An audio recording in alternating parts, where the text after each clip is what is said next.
Hi, podcast listeners and YouTube watchers. Welcome to the last episode for 2024 of the First Draft Club. This is not the end of the season. We will be back in January, on January 8th, with more episodes for season 8. But this is going to be the last one before we take a break for the holidays. And before I dive in, I want to tell you about a quick bonus that we're doing right now and only right now. If you join the book incubator between now and the end of December, you get the month of December free. So the sooner you join, the more free time you get. You can apply at thebookincubator.com, or if you've already been accepted, you can join at the link we sent you in your email or reply to any of the emails we've sent you with any questions. You can also book a call with our team to ask any questions or express any concerns or worries that you have. So feel free to email us at apply@thebookincubator.com with any questions, or just go to thebookincubator.com to take 5 minutes. It's only 2 substantive questions to apply to the program and join us. We would love to give you extra time in the book incubator and to work with you on writing your book in 2025. Now let's dive in.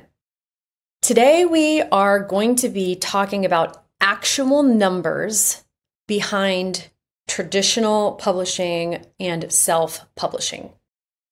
Given how much of this discussion is opaque and how very little real data there is out there, this is one of those elusive topics that people can find very frustrating, people including me. I spent years trying to figure out what are really the numbers behind traditional publishing, what are really the numbers behind self-publishing in terms of what an author can take, what you can realistically expect to take home.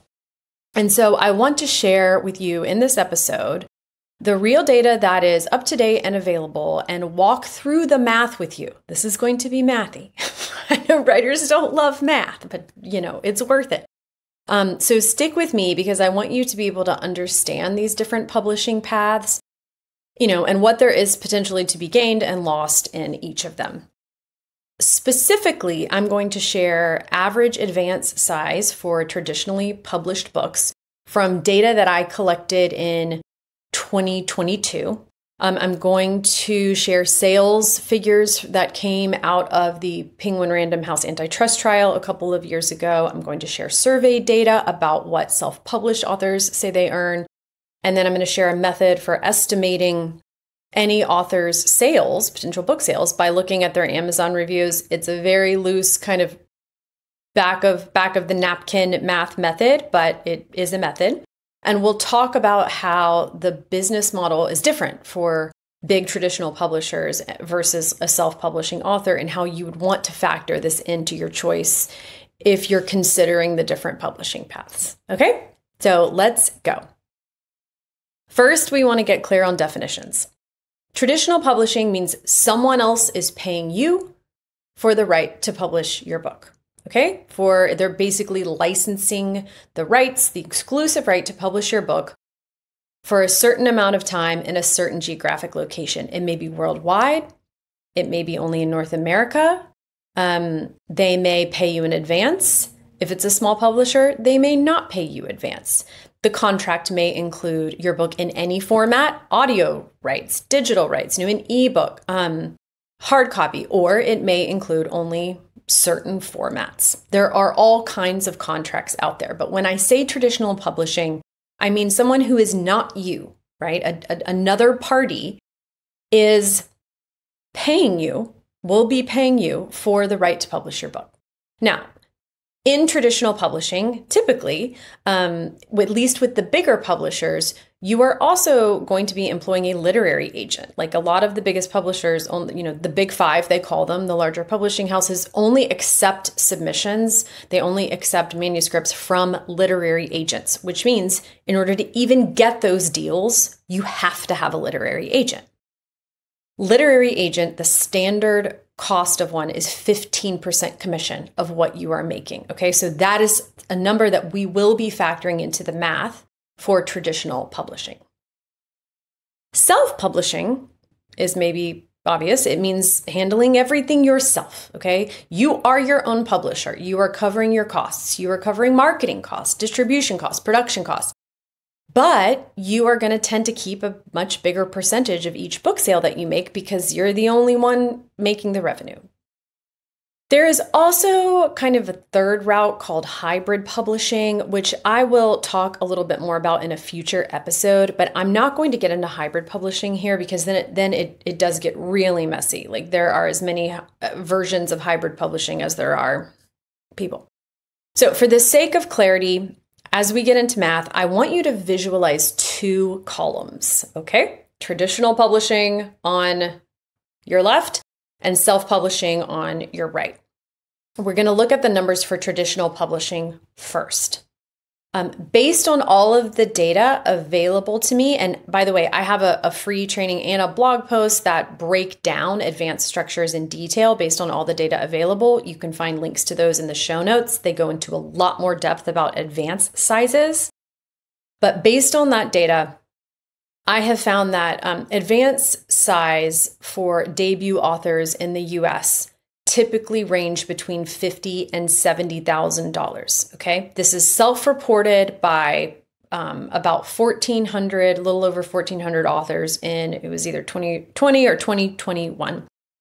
So $50,000 to $70,000 for people getting major book deals in the US.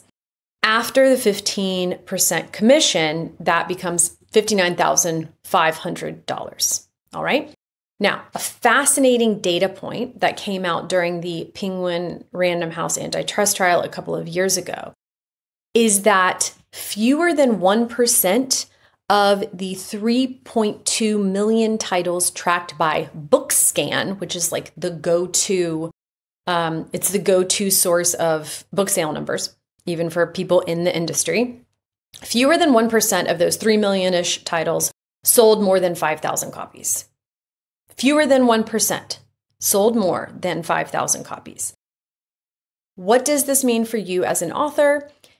It means that the advance that you get, minus the agent's 15%, despite being called an advance, is most likely going to be the only money you're making on this book, despite the fact that it's called an advance, right? So for 99% of books, that advance you're getting will be the whole story. That is the money that you're making. And I'm saying this repeatedly because I think it's very important to understand.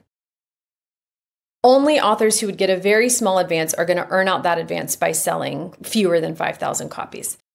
Now, you might get some foreign rights sales. You could get TV film deals. This isn't factoring in those possibilities, which are very real possibilities. I have made money abroad on my books. My friends who are authors have made money abroad on their books. Some of them have made a lot of money in TV film. I'm just not including that in our math here because that's far from guaranteed income. So in our self-publishing column, we basically are going to have one number, and it's $59,000. Okay? Again, we're like going super general here. We are estimating. I just want to say that a million times over. Self-publishing column, our second column. The Alliance of Independent Authors reported that in April 2023, the median earning for self-published authors was $12,749. So that was an annual earning, about $12,700. We need to look at who was surveyed here to understand this number accurately. These are not people. These are unlikely to be people who just threw a book that they wrote, up on Amazon after they wrote it over a weekend. These are authors who are in the Alliance of Independent Authors and responding to a survey. They are people who are likely to consider themselves career writers, in my view, and therefore they are probably investing substantial time and effort into the books they're writing. They're probably writing pretty decent books. Otherwise, I don't know. We tend to give up if it's not going well. And remember, this is revenue, not profit. So we also have to consider that since these authors are also their own publishers, they have expenses coming out of that amount. So that $12,700 is not what they're taking home. What expenses are expected and realistic for a self-publishing author? Well, I'm going to walk through them now. And I want to note here, I'm trying to be very realistic about what it would cost to professionally publish a book yourself as an author who wants to have a career. if you just want to put a book on Amazon for your family to read or your friends, and it's fine with you if you sell 19 copies ever, great. I'm not talking to you though, okay? That's not what we're talking about here. We're talking about someone who is doing this as a professional endeavor. They want to have take-home pay from their creative production.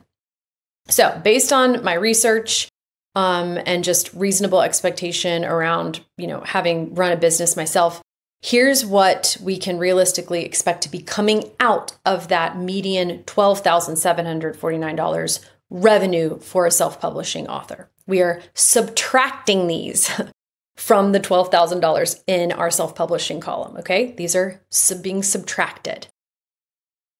Professional editing of the book can cost anywhere from $1,500 to $4,000, depending on, the length of the manuscript, the number of words in it, the qualifications of the editor, the amount of editing required, and so forth. Cover design, anywhere from $500 to $1,000. Marketing costs are often anywhere from 10 to 40% of your revenue. By marketing costs, I mean ads, book ads. So the most successful self-publishing authors are buying ads. They're buying Amazon ads or Google ads or BookBub, I think they're called ads. That's how people are finding their book. Now, I know that 10 to 40% of revenue is a pretty big range, but I just wanted it to be accurate, and it is going to vary a lot by book. About $2,000 I'm allocating as kind of a startup cost for a self-publishing author who needs to learn how it works. So needing to learn, how do you create it? How do you get an Amazon ad, right? How do you do a successful Amazon ad? How do you measure if your Amazon ad is working? How do you get an ISBN number? How do you copyright? How do you print on demand? What are your options for selling hard copies of your book and distributing them? Like, there was a learning curve for someone who wants to do this and wants to do it properly. And it will require, it should and does require investing in education to figure out what that is, how that works.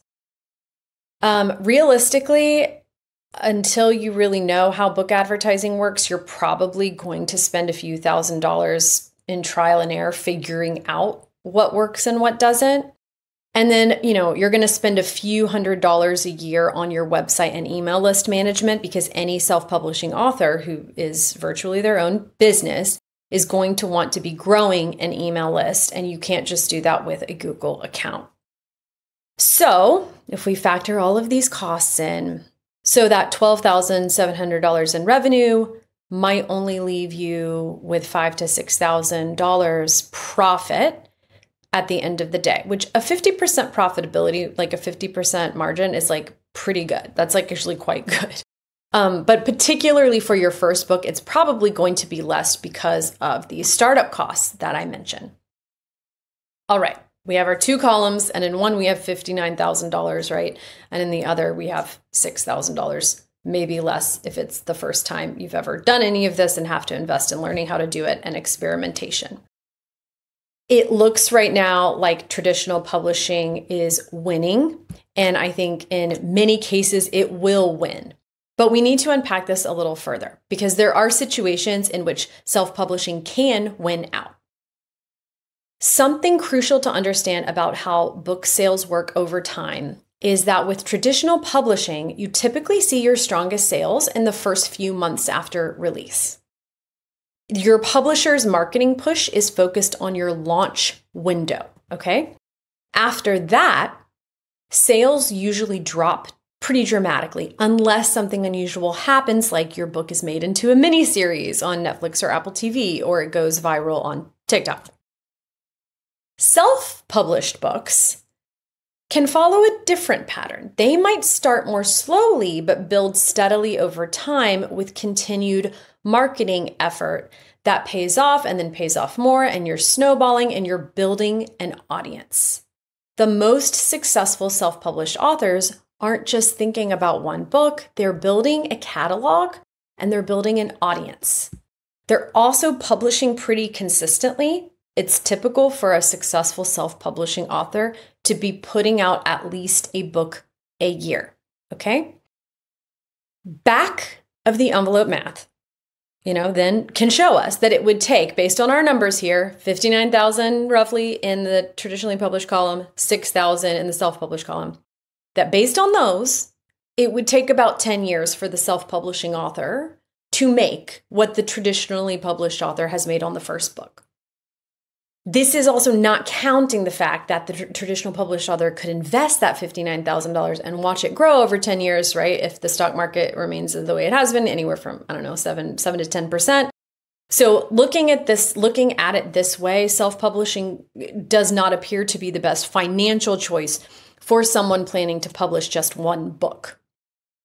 But, like I said a moment ago, there is a situation in which the numbers can lead to self-publishing being the quote-unquote winner for authors.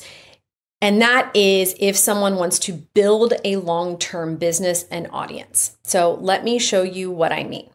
By looking at Amazon reviews, and this is not just true for self-publishing authors, this is true for any author. You can actually estimate, it's very rough, but you can estimate the sales of authors based on their number of Amazon reviews, okay? So say, for example, we're going to look at some of the most successful self-publishing authors who will have between 7 and 10,000 Amazon reviews. That's very high. It is, I don't know what the stat is, but you're not going to find a lot of authors on Amazon who have that many reviews, no matter how they were published, traditionally or self. But some of the most successful self-publishing authors, and what we're trying to do here is calculate what they might be making year over year once they've done this, once they've really built a body of work and an audience, they will have between 7 and 10,000 reviews. We can infer from this what their sale numbers might be. Okay, I'm doing a little quick and dirty loose math here, so take it for what it is. But from looking at my books and my friends' books, I'm going to estimate sales by predicting that 10 to 12% of book buyers write reviews. That seems to be about how many review our books. Very loose math here again, just giving that as a caveat. But if we make this assumption, then we can estimate that an author with 10,000 reviews has likely sold about 100,000 copies. On Kindle Unlimited, which many self-publishing authors are on, authors earn about 0.0045 cents per page read. I'm not going to ask you to do this math yourself or memorize that. I'm just going to tell you that that means for a 300-page book, that's about $1.35 for every person who reads the book. Yes, you are paid by number of pages read, not number of copies sold, or downloaded, which is interesting. So if you sell 100,000 copies, that's potential revenue of $135,000 for that book. Okay. Now, that's revenue, not profit. An author with numbers like these is spending money on advertising. I virtually guarantee you that. But even with ad spend, my prediction is that it's still going to be a 6-figure take-home pay for that book or close to it. Now, I don't know how many years, those reviews were accrued over, and therefore that profit, right? Like the $135,000 could have been the lifetime value of the book over 3 or 4 years. It's not necessarily like they have made $135,000 in a year, but it's still quite a substantial amount of money. To give you just a couple of kind of real story anecdote examples as well, I know someone who actually quit her job in publishing because she was making a substantial amount of money self-publishing. But I also know multiple people who went into self-publishing expecting to make a lot of money and ended up losing money instead. Now, in their case, I think it's because they didn't understand the landscape of what I'm talking about here and the importance of knowing what is going to be entailed, both in terms of effort and financial spend going into it. So here's what I want you to take from all of these numbers to wrap up here. Both paths can work, traditional publishing and self-publishing, but they are fundamentally different business models for you. Like, think about them as different business models for you yourself as the author. Traditional publishing is like getting a guaranteed paycheck.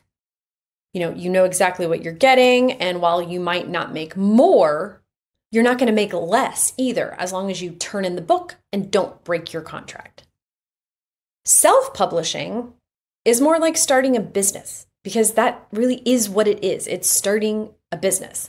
There's more risk, there's more upfront investment, but there's also potentially more upside if you're willing to treat it like a business. Consistently producing books, probably a book a year, and that you're producing the kind of books that your audience comes to expect from you, right? Because a lot of your profitability over time here is going to depend on building that audience that is hungry for what you have coming next. In other words, like, you're not going to get an audience that you've built for your romance books to get excited about your poetry collection. At least it's going to be hard. The key, either way, whether you're going traditional or self-publishing, is to be savvy about it. Treat it like any other investment decision. The fact that you're listening to this is great. You now know roughly the landscape. So think about these numbers, understand them, do more research if you want, just know what you're getting into. That's all for this week, and this is our last episode for 2024. I will be back in 2025 with more of season 8 of the First Draft Club. I hope it's been helpful and that you have a wonderful holiday.